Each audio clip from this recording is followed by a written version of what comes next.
Okay, good morning, all of you. Welcome to the online lecture series of the Good morning, sir. school. Good morning, sir. Good morning, sir. Yes. Good morning, sir. तो last lecture में हम लोगों ने देखा था reproductive structure of a flower. Okay, तो plant का जो रिप्रोडक्टिव स्ट्रक्चर होता है वो होता है फ्लावर। और फ्लावर में आपने देखा होगा कि मेल गैमेट्स फीमेल गैमेट कैसे बनते, कौन से रीजन में बनते, एंड उसकी बेसिक्स हम लोगों ने देखे थे। और यहाँ पे जो सिग्मा स्टाइल ओरी वाला जो पार्ट होता है उसमें कैसे पोलन ग्रेन्स स्टिक होते हैं, पोलन ग्रेन्स में से मेल गैमेट, ओके, और पोलन ग्रेन का ट्यूब न्यूक्लियस जाके कहाँ पे बाइंड होता है, तो एग सैक में। तो एग सैक जहाँ पे फर्टिलाइजेशन होता है, फर्टिलाइजेशन के बाद मेल गैमेट फीमेल गैमेट के साथ फ्यूज होता है। ओके, यानी दो बार फ्यूज होता है, इसलिए डबल फर्टिलाइजेशन इस प्रोसेस को बोलते हैं। ये भी हम लोगों ने देखा था। देन एक छोटा सा टॉपिक है, टॉपिक इज पॉलिनेशन। पॉलिनेशन बहुत लोगों को पता नहीं होगा पॉलिनेशन होता क्या है, और बहुत लोगों को पता भी होगा। Pollination it's just a process जिसमें पोलन ग्रेन्स एंथर से स्टिग्मा पे जाके क्या होते, बाइंड होते, चिपकते। बट वो डिपेंड करता है कि फ्लावर कहाँ पे है। फ्लावर अगर सेल्फ प्लांट का है, यानी खुद के ही प्लांट का फ्लावर है और खुद को ही क्या कर रहा है, पॉलिनेट कर रहा है, यानी कि पोलन ग्रेन्स को डिस्पर्स कर रहा है, जिससे कि उसी फ्लावर में फर्टिलाइजेशन ज्यादा से ज्यादा होगा। और आपको पता ही होगा कि प्लांट के ऊपर एक से ज्यादा फ्लावर हो सकते हैं, तो डिपेंड करता है कि वो पोलन ग्रेन्स दूसरे फ्लावर को भी क्या करता है, पॉलिनेट करता है। तो पॉलिनेशन के चांसेस अलग अलग हो सकते हैं, but they are depend on the condition where they are grown. तो यहाँ पे अगर एक ही फ्लावर में पॉलिनेशन हो रहा है, so this pollination known as a self pollination, खुद में ही हो रहा है। यहाँ पे आपको एरो में बताया गया। तो यहाँ पे मैं तो दिखा सकता हूँ पॉलिनेशन क्या होता है। तो पॉलिनेशन अगर ये फ्लावर में हो रहा है, ओके, खुद के ही फ्लावर में हो रहा है, तो उसको बोलेंगे सेल्फ फ्लावर। खुद के सेल्फ प्लांट के एडजेसेंट फ्लावर में अगर हो रहा है, फिर भी वो सेल्फ पॉलिनेशन ही माना जाएगा। बट अगर इस फ्लावर के पोलन ग्रेन्स दूसरे फ्लावर के ऊपर जाके पॉलिनेशन करवा रहे हैं, तो उसको बोलेंगे क्रॉस पॉलिनेशन। यानी दूसरी प्लांट के ऊपर हो रहा है ना, ये प्लांट नंबर 1 है, ये प्लांट नंबर 2 है। प्लांट नंबर 1 की पोलन ग्रेन्स जाके कहाँ पे जा रहे हैं, तो प्लांट नंबर 2 पे जा रहे हैं।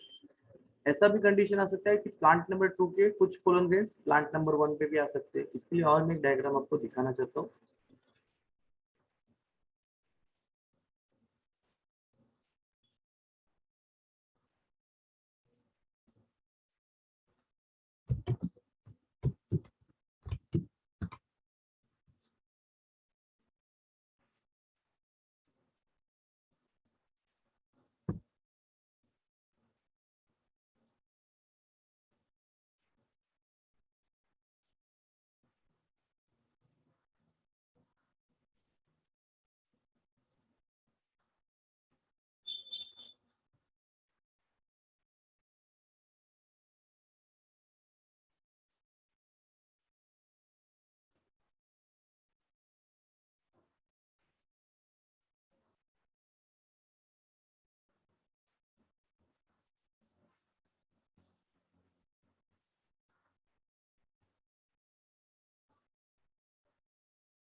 ओके,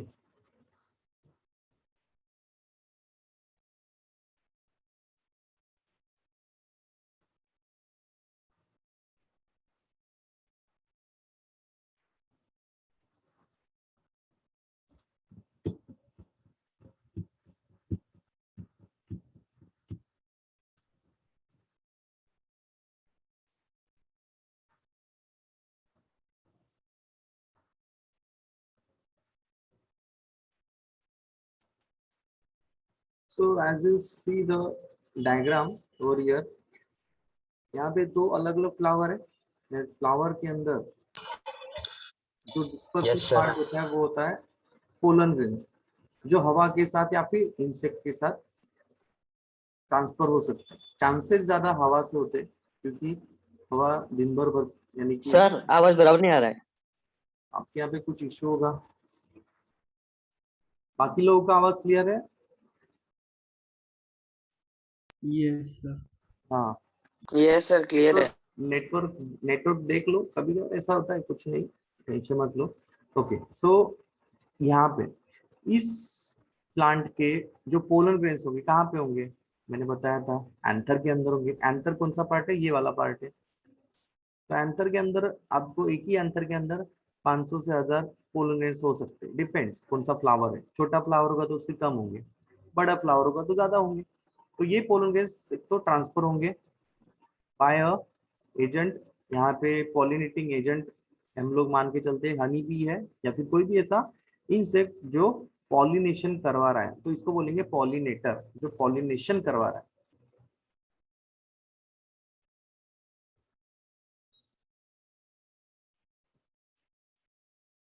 ओके, यहाँ पे पॉलिनेटर कौन है? इंसेक्ट है। चांसेस है कि यहाँ से जल्दी पॉलिनेशन ये करवा सकता है। नेचुरली भी होता है, तो विंड यानी हवा से भी होती है, बट ये पोलन ग्रेन कहाँ पे बाइंड होने चाहिए? तो इस स्टिग्मा के ऊपर। This stigma receives the pollen grains and that can be helpful for the early fertilization, यानी जल्दी फर्टिलाइजेशन करवाने में क्या कर सकता है? मदद कर सकता है नेचुरली। तो ये एक ही फ्लावर के अंदर हो रहा है तो ठीक है। इस ये पोलन ग्रेन अगर यहाँ पे जाके बाइंड हो रहे हैं तो ये सेल्फ कहलाएगा, सेल्फ पॉलिनेशन। एंड अगर ये फ्लावर के दूसरे फ्लावर में जाके फर्टिलाइजेशन यानी कि पोलन ग्रेन्स का डिस्पर्जन हो रहा है, फिर ट्रांसफर हो रहा है, it is known as a cross pollination. ये छोटा सा टर्म था, इसके ऊपर बड़ा कोई क्वेश्चन आ नहीं सकता, सिर्फ समझ लो कंसेप्ट को। चलो आगे बढ़ते हैं। Talking about the seed germination. Seed germination क्या होता है? तो सीड्स तो सबने देखी होगी। ओके, सीड्स को हम लोग ज्यादातर फूड सोर्स में खाते हैं, बट सीड्स दो टाइप की होती है, आपको पता ही होगा। तो जो मोनोकॉट सीड होती है तो सिंगल कॉटिलीडोन होता है, डाइकॉट होगा तो दो कॉटिलीडोन्स होगी। तो कॉटिलीडोन्स क्या होता है? तो वो ग्रोइंग पार्ट होता है जो ज्यादातर जिसमें से क्या होता है? प्लांट ग्रो होती है। यानी कि आपको घर में या फिर गार्डन में कोई प्लांट ग्रो करना है विद सीड से। हाँ, तो सपोज करो अभी तो बारिश का सीजन चल रहा है तो आपको लगा कि कोई राइस सीड्स Sir, लगाना है। like यस, sir, हाँ बोलिए। like chana. कोई भी आप कोई सीड्स आपके घर में होंगे, आपको जर्मिनेट करने के लिए गमले में करना है या फिर कोई भी ऐसी जगह पे करना है जहाँ पे, बट अगर उसको आपको ऑब्जर्व करना है ना, तो आपको क्या करना पड़ेगा? उसको घर में ही ग्रो करना पड़ेगा कि उसमें डेवलपमेंट कितने दिन में होता है। अभी सपोज करो कि घर में मम्मी हमारी क्या करती है कि सीड्स को रात में भिगो के रखती है, अगर वो वैसे ही रहे 2-3 दिन तो उसमें से रूट्स आना स्टार्ट हो जाते हैं, थोड़ी दिन में उसमें से लीव्स आना स्टार्ट हो जाती है। तो वो कैसे पॉसिबल है? It is possible with the seed only. Seed में वो प्रॉपर्टी होती है कि जो वो खुद एक प्लांट में क्या होता है? डेवलप हो जाता है। तो हम लोगों ने देखा फर्टिलाइजेशन में सीड्स भी बनती है, फ्रूट भी बनता है, बट ज्यादातर सीड्स हम लोग खाते नहीं है। सीड्स उन्हीं के खाते हैं जो पल्सेस होंगे या फिर सीरियल्स होंगे, वो एज अ फूड सोर्स खाते हैं। बट सपोज करो कि मैंगो खा रहे हैं, मैंगो का पूरा हम लोग फ्रूट खाएंगे क्या? नहीं, मैंगो का जो सीड पार्ट होता है वो तो फेंक देते हैं हम लोग, बट उस सीड से ही हम लोग को मैंगो का प्लांट मिलता है, सबने देखा होगा। ओके, बट खाता कोई है क्या? नहीं। तो ये सीड्स का ज्यादा से ज्यादा यूज होता है for a growing a new plant, नए प्लांट बनाने में हेल्प करेगा। अभी आपके सामने जो प्लांट है it is a castor plant. अभी यहाँ पे इन लोगों ने सपोज करो आपने पहले दिन इसको क्या किया, अपने यहाँ पे घर में इसको ग्रो कर दिया गमले में, बट गमले में आपको वो जर्मिनेशन दिखाई नहीं देगा। इसके लिए हम लोग ट्रांसपेरेंट कुछ चीज लेंगे जिसको सॉइल के अंदर क्या कर देंगे? रख देंगे, उसको थोड़ा बहुत पानी देंगे और जिससे कि वो हेल्प करेगा जर्मिनेट होना। 2 दिन में आपको इसमें चेंजेस दिखने मिलेंगे कि उसमें से रेडिकल बाहर आता है। रूट का जो सीड का जो ग्रोइंग पार्ट होता है, जो फर्स्ट ग्रो होता है, वो होता है रेडिकल। ऐसा मैं आपको एक वीडियो दिखाऊंगा, आपको उससे आइडिया आ जाएगा। सो रेडिकल ग्रोज डाउनवर्ड डायरेक्शन, क्योंकि ये कभी भी सॉइल सरफेस के लेवल पे बढ़ेगा और ग्रेविटी की तरफ बढ़ेगा। Because of the gravity it goes down. कभी भी रूट्स क्यों हमेशा आपको डाउनवर्ड मूवमेंट करते हुए दिखाई देंगे, because they are pull towards with the gravitational force. और आपको जो रूट एंड स्टेम पार्ट होता है ना, वो कभी भी कहाँ पे ग्रो करते हुए दिखाई देंगे, तो ऊपर की साइड में। Okay, because they need sunlight, यानी दोनों एनर्जी यहाँ पे मिल रही है, ग्रेविटेशनल भी और देखने तो सन की भी, जिसके वजह से प्लांट कभी भी अपोजिट डायरेक्शन में बढ़ते हुए दिखाई देते हैं। अगर ऊपर की साइड में बढ़ रहे हैं तो सनलाइट की डायरेक्शन में बढ़ेंगे, और अगर सॉइल की तरफ बढ़ रहे हैं because of the gravitational pull. यहाँ पे मैं आपको आइडिया आने के लिए एक वीडियो दिखाना चाहता हूँ, जिससे कि आपको बेसिक आइडिया आ जाएगा कि क्या होता है जर्मिनेशन। ये मेरे चैनल पे ही आप जाके कभी भी देख सकते हैं, फिर भी आपको दिखा देता हूँ। चलो,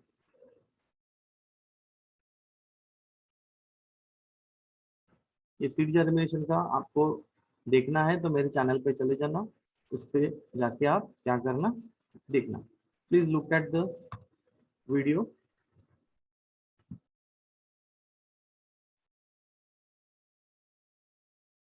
इन लोगों ने सीड्स लगा दी है, these are the tomato seeds. इन्होंने ट्रांसपेरेंट यूज किया है, ग्लास यूज किया है, जिससे कि आपको सीड जर्मिनेशन क्लियरली विजिबल हो। Seed growed into the root part and the hypocotyl downward part. Direction. हाँ, हाइपोकोटाइल रीजन यानी कि जो स्टेम वाला रीजन होता है, जो देखो 8 डे, अभी 8 दिन में देखो प्लांट ग्रो हो गया, 9 डे चल रहा है, 9 डे तक तो प्लांट बढ़ गया है अच्छे से। ओके, ये ऐसे होता है जर्मिनेशन ऑफ सीड्स।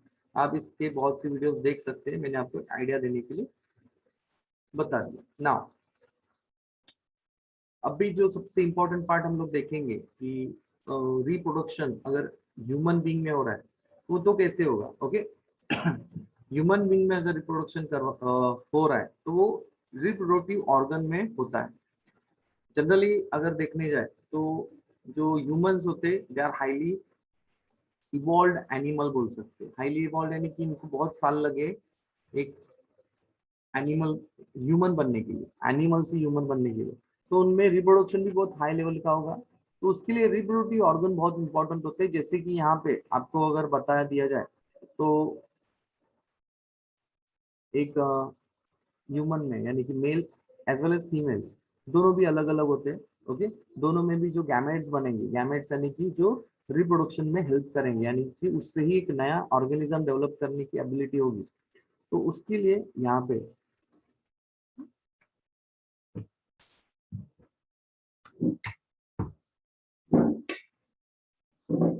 तो रिप्रोडक्टिव ऑर्गन पहले देख लेते, थोड़ा बेसिक आइडिया ले लेते कि एक्चुअली ये कैसे काम में आता है। तो यहाँ पे आपको 1 सेकेंड। सपोज करो कि ये मेल रिप्रोडक्टिव ऑर्गन है, जैसे कि मेल का इंटरनल ऑर्गन जो है, ओके, वो होता है अंदर की साइड में, it is a urinary bladder. When the kidney filters the blood, मेरी हर बात पे आप जरा नोटिस करना कि मैं जो लाइन बोल रहा हूँ वो आपको समझ में आ रही है कि नहीं समझ में आ रहा है, वहीं पे मुझे रोक दो, मैं आपको फिर से एक बार समझा दूंगा। तो यहाँ पे मैं एरो से दिखा सकता हूँ आपको कि once the kidney filters the blood, blood filter करने के साथ ओके, किडनी में से जो फिल्ट्रेट निकलता है, फिल्ट्रेट यानी कि जो wastage of nitrogen. Hello everyone, कैसे हो सब लोग? So we are back with new session. Wait Yes, student, good wait morning student, to wait all of student, you. Wait Good student, morning. Wait.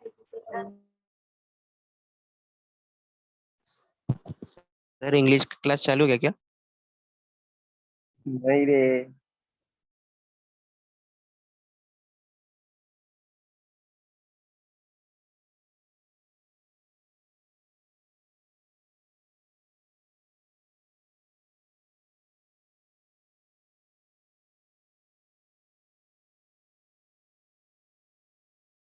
Sir आपका mic mute है। आपको पता ही होगा कि किडनी जो ऑर्गन है विच filter the blood, blood filter करने के साथ ब्लड में जो इम्प्योरिटीज होती है, जो वेस्टेज होता है, नाइट्रोजन वेस्टेज बोलते हैं, तो वो wastage in the form of water वो कहाँ पे फिल्टर होता है? तो किडनी से होते हुए इस पाइपलाइन से होते हुए यहाँ पे आएगा। ओके, तो यहाँ पे जो फिल्ट्रेट रहेगा, रिजर्व फिल्टर बोल सके, इट इज अ यूरिन, ये यूरिन है। ओके, तो ये बड़ा क्या होता है, बैग लाइक स्ट्रक्चर होता है मस्कुलर, जिसमें यूरिन स्टोर होता है। ओके, पूरे दिन का। ये अभी बात होगी फर्स्ट वाली। अभी टॉकिंग अबाउट सेकेंड थिंग, जैसे ये और ब्लू कलर का जो ऑर्गन है, this organ known as the seminal vesicle.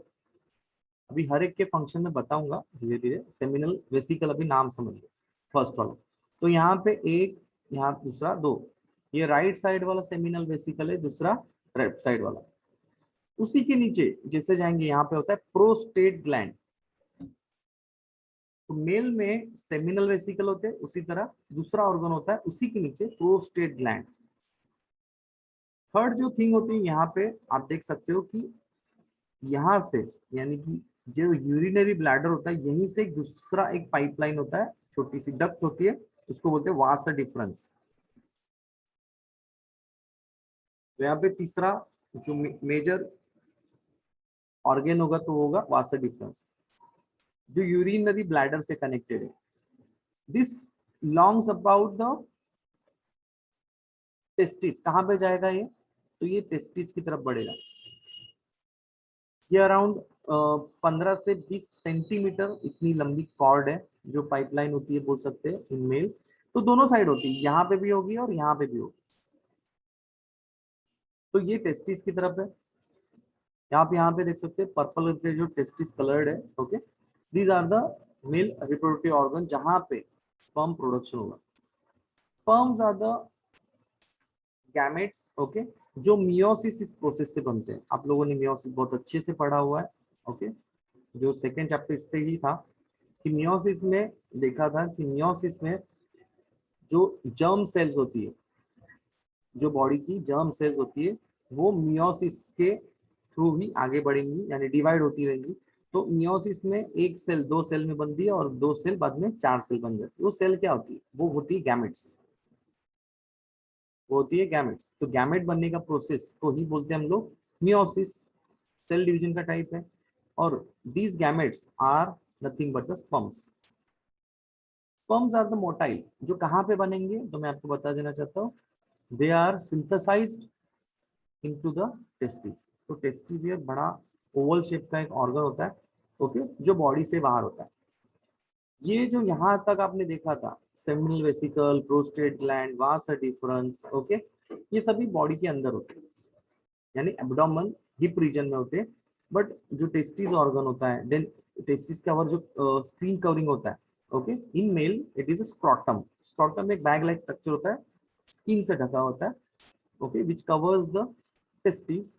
तो यहाँ पे पेयर ऑफ टेस्टिस होती है। तो ये होता है जहाँ पे सबसे इंपॉर्टेंट काम होता है स्पर्म प्रोडक्शन, यानी कि गैमेट फॉर्मेशन। अभी अगर ये मेल में हो रहा है तो ये मेल गैमेट हो गया। ओके, फीमेल गैमेट के लिए हम लोग नेक्स्ट जो रिप्रोडक्टिव सिस्टम देखेंगे फीमेल की तब देखेंगे। तो मेल रिप्रोडक्टिव ऑर्गन जो होता है वो होता है ये। तो यहाँ पे जो आपको बहुत बातें ध्यान में रखनी है कि जैसे कि आप ऊपर से स्टार्ट करते हैं तो आप ऊपर का जो ये दिखा सकते हैं यूरिनरी ब्लैडर, ब्लैडर यानी bag, then seminal vesicle, prostate gland, vasa deferens. Okay, अभी बात करते हैं जो बाहर की साइड में और एक होता है, वो होता है जो इंटरनली होता है, इंटरनली प्लेस्ड होता है, वो होता है कॉपर्स ग्लैंड। कॉपर्स ग्लैंड ये इस ओपनिंग का बोल सकते हैं, ये कॉमन ओपनिंग है, जो एक्सटर्नल जेनिटलिया बोलते हैं उसको, यूरिनो जेनिटल डक्ट भी बोलते हैं, उसकी जस्ट अब हो रहा है। देन ये होता है पीनस, ओके, जो मेल पॉपुलेटरी ऑर्गन होता है। यहाँ पे टेस्टिस के ऊपर एक और ऑर्गन बच गया, वो है इपिडिडिमिस। अभी सबका मैं फंक्शन बन रहा है वो बताता हूँ क्या होता है फंक्शन। बात करते हैं टेस्टिस की। Okay, there are the two testis present in the male, okay, left and right. It synthesizes the sperm from the spermatocytes. Spermatocytes करके एक सेल होती है जो एकदम इमैच्योर सेल होती है, उनमें बहुत से डेवलपमेंट होते हैं आफ्टर द एज ऑफ 13-14 के बाद मेल के अंदर क्या बनते रहते हैं, ये स्पर्म का सिंथेसिस होते रहता है. It is because of they ready for the fertilization process, यानी कि नेक्स्ट ऑर्गेनिज्म उनको डेवलप करना है, उसके लिए ऐसा डेवलपमेंट बॉडी में होते रहता है. तो ये एज होता है 14 के बाद, जिसको प्यूबरिटी पीरियड बोलते हैं, जिसके अंदर मेल के अंदर बहुत से internal as well as external changes देखने मिलते हैं. और अडल्ट स्टेज में आते आते ये फुल्ली डेवलप हो जाता है. आफ्टर 18 तो फुल्ली डेवलप हो जाता है, बट उसकी शुरुआत स्टार्टिंग से हो जाती है. तो यहाँ पे देख सकते हो कि सेमिनल वेसिकल एक छोटा सा क्या होता है, ग्लैंड होता है जो क्या करता है, नरिशमेंट का काम करता है. देन प्रोस्टेट ग्लैंड होती है उसकी यहाँ पे, जो अलग टाइप की हार्मोन्स को कंट्रोल करता है. ऐसे नहीं, सेमिनल वेसिकल भी हार्मोन को कंट्रोल करता है, जैसे कि टेस्टोस्टेरोन हो गया. ओके, टेस्टोस्टेरोन एक बहुत इंपॉर्टेंट ऑर्गन हार्मोन होता है, जो क्या होता है, बोल सकते उसको मेल रिप्रोडक्टिव हार्मोन बोल सकते हैं उसको, जो बहुत सी अलग अलग टाइप की इंटरनल केमिकल चेंज को क्या करता है, हेल्प करता है. Now prostate gland and vasa deferens. अभी वासा डिफरेंस क्या है, it is connected with the testis to the, यहाँ पे इंटरनली अगर स्पर्म का प्रोडक्शन हो रहा है यहाँ पे टेस्टिस के अंदर, so they are passed through, they pass through this pipeline known as the vasa deferens. छोटी सी पाइपलाइन डक्ट होती है जो क्या होती है, दोनों साइड से कनेक्टेड होती है यहाँ पे यूरिनरी ब्लैडर से, यानी कि ये कॉमन ओपनिंग हो गई. This is the common opening for both, for urine as well as for sperm movement. यानी कि स्पर्म जहाँ पे बन रहे वहां से ही नहीं बाहर आएंगे, वो बाहर आएंगे थ्रू दिस फाइन ट्यूब्यूल्स यानी ट्यूब्स जो होती है वासा डिफरेंस, और वो कॉमनली यहाँ से एग्जिट होगी through the पीनस. Okay, this is a copulatory organ बोल सकते हैं इसको. तो यहाँ पे एक वर्ड बताया गया यूरिनोजेनेटल. यूरिनो यानी कि यूरिन, जेनेटल यानी कि सेक्स ऑर्गन जो होता है ये वाला. तो ये होता है कॉमन डक्ट, कॉमन ओपनिंग बोल सकते हैं. This is a common opening for both urine as well as the sperm या फिर सीमेन. इस दोनों का जो कॉमन ओपनिंग होगा बाहर जाने का, क्योंकि जब भी सेक्सुअल रिप्रोडक्शन होगा तब सीमेन जो होता है वो टेस्टिस के थ्रू यहाँ से ओपन होगा into the common opening urinogenital duct, और ये डिस्चार्ज होगा बाहर की साइड में, और ये हेल्प करेगा और फर्टिलाइज द एग. यहाँ पे वही बातें डिस्कस की गई है. ओके, इस पूरे पैराग्राफ में वही बातें डिस्कस कर दी. आपको अगर इजी कंसेप्ट से जाना है तो आप डायग्राम को देखो, डायग्राम को देख के लेबलिंग समझ लो कि फर्स्ट यूरिनरी ब्लैडर है, सेमिनल वेसिकल है, प्रोस्टेट ग्लैंड है, वासा डिफरेंस है. जैसे जैसे लेबलिंग की है वैसे ही आपको पढ़ना है. ये स्टार्टिंग में आपको थोड़ा डिफिकल्ट लगेगा, पर धीरे धीरे इसकी आदत हो जाएगी, क्योंकि इसके ऊपर बड़ा क्वेश्चन आता है कि आपको डायग्राम भी ड्रॉ करना है प्लस इसके ऊपर थोड़ा सा डिस्क्रिप्शन करना है इन योर ओन वर्ड. चलेगा, कोई प्रॉब्लम नहीं. ओके, बट डायग्राम समझना जरूरी है. डायग्राम आपको समझ में आ गया तो आपको आगे की बातें सब समझ में आ जाएगी. तो किसी को इस पर डाउट है तो मुझे अभी पूछ सकता है. नहीं डाउट है, अच्छी बात है. चलो आगे बढ़ते हैं. यहाँ ये पैराग्राफ मैं पढ़ रहा हूँ आपके लिए. सेमिनल वेसिकल सिक्रीट करना यानी कि क्या करना कि बॉडी में अलग अलग ऑर्गन होते हैं जो केमिकल या फिर ऐसे हार्मोन्स को रिलीज करता है डायरेक्टली इनटू द ब्लड में मिक्स करता है फिर रिलीज करता है. उसका हेल्प क्या होता है, तो सपोज करो कि ब्रेन को कोई मैसेज देना है दूसरे ऑर्गन को, सपोज करो, आपको समझ रहा है, तो वो कैसे कम्युनिकेट करेगा. लास्ट 10 मिनट्स मैं आपको ये कंसेप्ट समझा के एंड करते हैं सेक्शन को. तो ब्रेन जो सपोज करो हेड रीजन में है सिचुएटेड, बट ये जो ऑर्गन है वो हिप रीजन में, डिस्टेंस बहुत ज्यादा है. उस डिस्टेंस को कवर करने के लिए उसको एक तो खुद से कम्युनिकेट करना पड़ेगा, या फिर वो क्या करेगा, यानी कि ब्रेन से अलग अलग टाइप के केमिकल रिलीज होते हैं in the form of hormone, और वो हार्मोन क्या करते हैं, सिग्नलिंग का काम करते हैं कि इस एज में इस ह्यूमन बीइंग को क्या करना है, अभी फर्टिलाइजेशन के लिए हेल्प रेडी रहना है, या फिर कोई भी चीज को, यानी कि कोई भी चीज करने के लिए उसको क्या करना है, रेडी रहना है। बट वो कम्युनिकेशन कैसे होगा, कम्युनिकेशन करवाएगा brain to the sex organ, वो होता है मेल जेनेटलिया बोल सकते हैं, मेल रिप्रोडक्टिव ऑर्गन हो सकता है। तो उसमें जो कम्युनिकेशन करवाएगा वो होता है हार्मोन। तो यहाँ पे आपको वही बातें बताई गई है। The seminal vesicle secretes the secretion of ejaculatory duct whereas the prostate gland and Cowper's gland. ये 3-4 ग्लैंड्स है ना, वो जरा आप समझ लो, उसके नाम थोड़े अजीब है, बट वो सिर्फ मेल में ही मिलेंगे, तो फीमेल्स में मिलेंगे ही नहीं। It secrets the secretion of urinogenital duct. Okay, कहाँ से, वो छोटी सी डक्ट यानी कि पाइपलाइन से बाहर आएगा। द सीमिन, सीमिन यानी कि क्या, लिक्विडियस पार्ट होता है जो कहाँ पे बनता है, into the testis they form sperms. उसमें क्या होते हैं, बहुत से यानी कि करोड़ों स्पर्म्स होते हैं, and this secrets all the gland. और कहाँ से, इस 3 ग्लैंड का जो नाम बोला गया है, seminal vesicle, prostate gland, Cowper's gland, ये मदद करते हैं वो सीमिन बनाने के लिए। Okay, the jelly like part, the semen is ejaculated out by the penis, penis से वो बाहर आएगा at the time of the sexual reproduction. All the organ of the male reproductive organs are paired. ज्यादातर organ pair में है, दो जो organ left में है वो भी राइट में होगा। ओके, बट कौन सा ऑर्गन छोड़ के वो एक रहेगा, तो होता है पीनस। पीनस सिंगल होता है इनटू द मेल। ओके, तो ये होता है जैसे कि urinogenital and penis and scrotum, ये सिंगल होते हैं, बाकी सब ऑर्गन डबल होते हैं, यानी पेयर्स में होते हैं।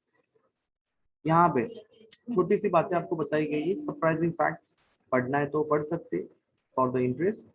The length of each epididymis, epididymis कहाँ पे होता है, तो टेस्टिस के ऊपर होता है, फैट लाइक कवरिंग होती है जो टेस्टिस को क्या करती है, प्रोटेक्शन का भी काम करते हैं। They are up to the 6 metre.